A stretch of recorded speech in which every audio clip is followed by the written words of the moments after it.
વડોદરામાં નીટ પરીક્ષામાં મહાકૌભાંડ અને પેપર લીકના વિરોધમાં સ્વયં સૈનિક દળ મેદાને ઉતર્યું છે અને શિક્ષણ મંત્રીના રાજીનામાની માંગ સાથેનું આવેદનપત્ર કલેક્ટરને આપવામાં આવ્યું હતું।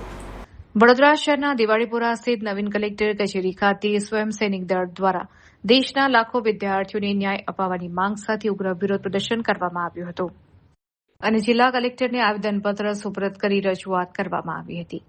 આવેદનપત્રમાં જણાવ્યા અનુસાર દેશભરના લાખો હોશિયાર વિદ્યાર્થીઓ ખાસ કરીને શોષિત, વંચિત અને મૂળ નિવાસી એસસી, એસટી, ઓબીસી તેમજ અલ્પસંખ્યક સમાજના બાળકો પોતાના જીવનના કિંમતી વર્ષો દિવસ રાત એક કરીને આ પરીક્ષા પાછળ લગાવે છે।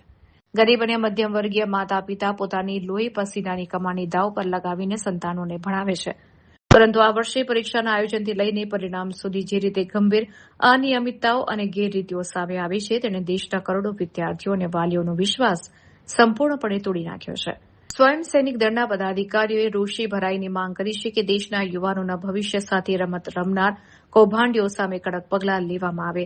આ સાથે જ પરીક્ષાની ગરિમા જાળવવામાં નિષ્ફળ રહેલા કેન્દ્રીય શિક્ષણ મંત્રી ધર્મેન્દ્ર પ્રધાન તાત્કાલિક પ્રભાવથી પોતાના પદ પરથી રાજીનામું આપે તેવી ઉગ્ર માંગ પણ કરવામાં આવી છે। અને અગર પેપર લીક થાય છે અને એના લીધે બાળકો આત્મહત્યા કરે છે તો એનું સંપૂર્ણ જવાબદારી પણ એમની જ છે।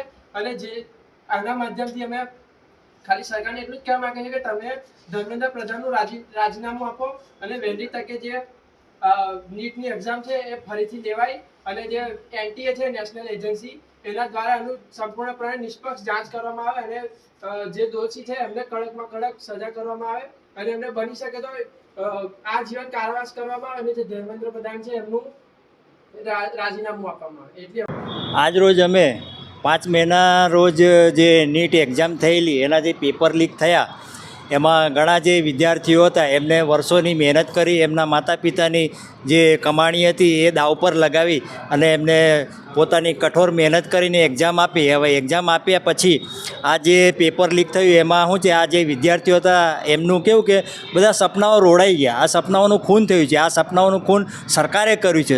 સરકારના એવા સ્લોગન છે કે ભાઈ શિક્ષિત ભારત, વિકસિત ભારત, પઢેગા ઇન્ડિયા તો બઢેગા ઇન્ડિયા। આ પેપર લીક થઈ જાય તો પછી કઈથી ભારત આગળ વધશે? તો આ અમારી સરકાર સાથે માગણી એવી છે ને એ માટે કલેક્ટરશ્રીને સ્વયં સૈનિક દળના માધ્યમથી આવેદન આપવા આવ્યા છે કે ભાઈ આ પેપર લીકની પ્રથાઓ જે છે તે બંધ થાય, ગરબર ગોટાળા છે તે બંધ થાય અને જે શિક્ષણ મંત્રી રહ્યા ધર્મેન્દ્ર પ્રધાન એ રાજીનામું આપે એવી અમારી માંગ સાથે આજનું આવેદન કલેક્ટરશ્રીને આપવા આવ્યા છે।